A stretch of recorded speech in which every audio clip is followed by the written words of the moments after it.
Today's discussion is about LNG regasification for developing countries. And here I have put the USA sponsor's role. My name is Rafiq Khadimally, and I am now a consultant with my company, Houston Consulting Group. My background, very recently, I am coming out of employment from Chevron and Bechtel projects.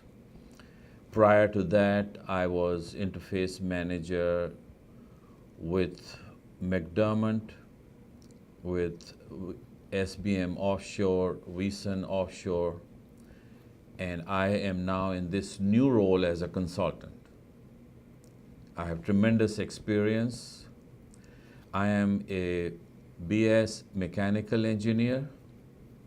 I have an MBA in global energy from University of Houston, Bauer College of Business. I am a project management professional, PMP, and I completed the project management executive development from Rice University. I have 7 mega projects to my account. Close to 26 years since 1990 in USA. Prior to that, I was with Petromin, Aramco, Jeddah Oil Refinery as a project engineer. And I was involved with the maintenance projects of the refinery and during their turnarounds. In the USA, I came and worked with La Gloria refinery in Tyler, Texas, and from there onward, I moved into offshore projects. I was project manager at McDermott on Devil's Tower Spar for topsides, and then additional role as interface manager. And from there onward, I have been interface manager. And as I mentioned, I was consultant with Chevron and with Bechtel projects as interface management. This is my background. We will always start with a safety moment. Well, safety first, that's the message. The safe way is the best way, and we are always cautioned whenever we walk, we watch our steps. We don't fall, hurt ourselves. And when we are using the stairways, we use the handrail. So what is this presentation about? I have made a summary of it. My presentation is basically based about a potential USA sponsor or sponsors playing a vital global role for terror-free developing countries, those which are at the coastline, by providing natural gas via LNG regasification on lease basis. LNG is liquefied natural gas. 600 units of natural gas, when that is liquefied, it becomes 1 drop of LNG. So it is easily transportable. And then you can't use that LNG, in cooking and all. You have to regasify it. So that is the regasification unit that you have to attach to it. My initial estimate, as I did some survey on it, was that there are around more than 54 coastal cities in the developing countries that require the natural gas. Now, all the developing countries, they need natural gas, but they do not have the resources. They don't have the financial resources to build those LNG terminals with onshore liquefied storage tanks and all that infrastructure. So instead of a Cadillac, I will be working to provide them a Ford Escort on lease basis. That will energize their economies, and they would be in a position to serve their citizens. So all developing countries, they have that desire to have the natural gas, but they cannot have it. And this plan is a simple plan on lease. The only two different things than what is going on at this moment is there is no direct contact with the government of that developing country.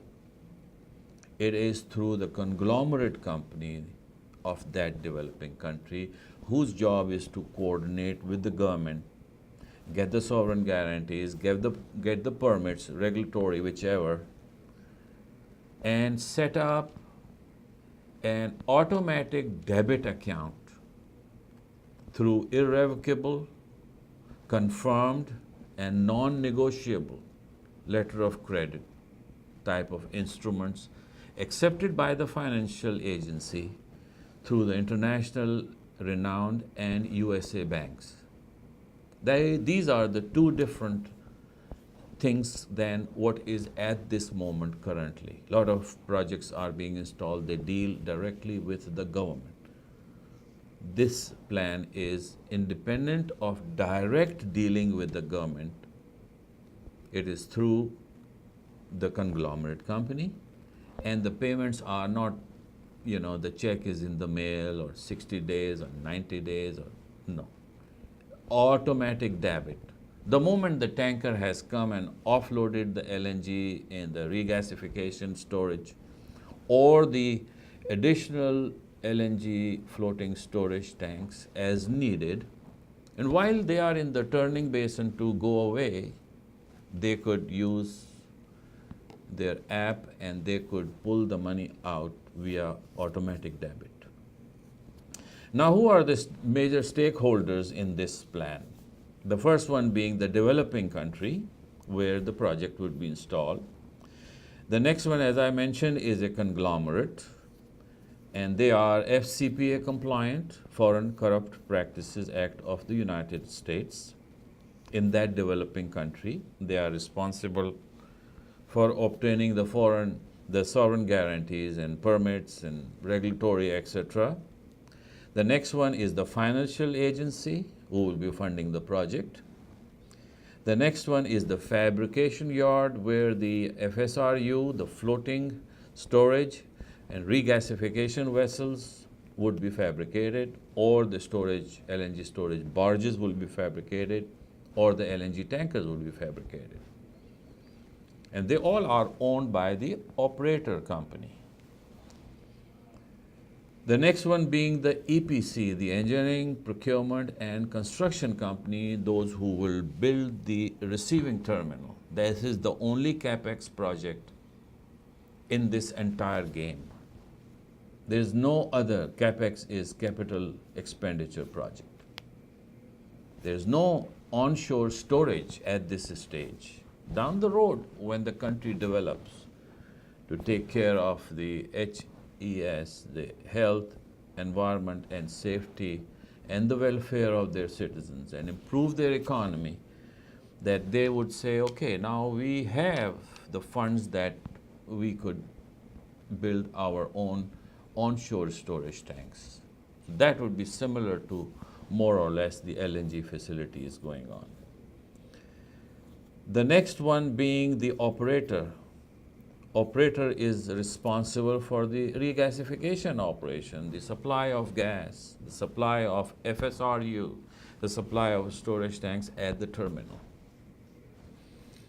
And lastly, the next stakeholder is my kind of a company, Project Interface Management Group, that our job is to be coordinating with all the stakeholders.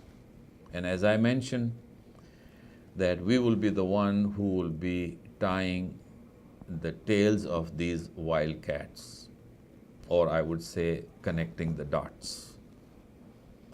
So this is the essence of the presentation today.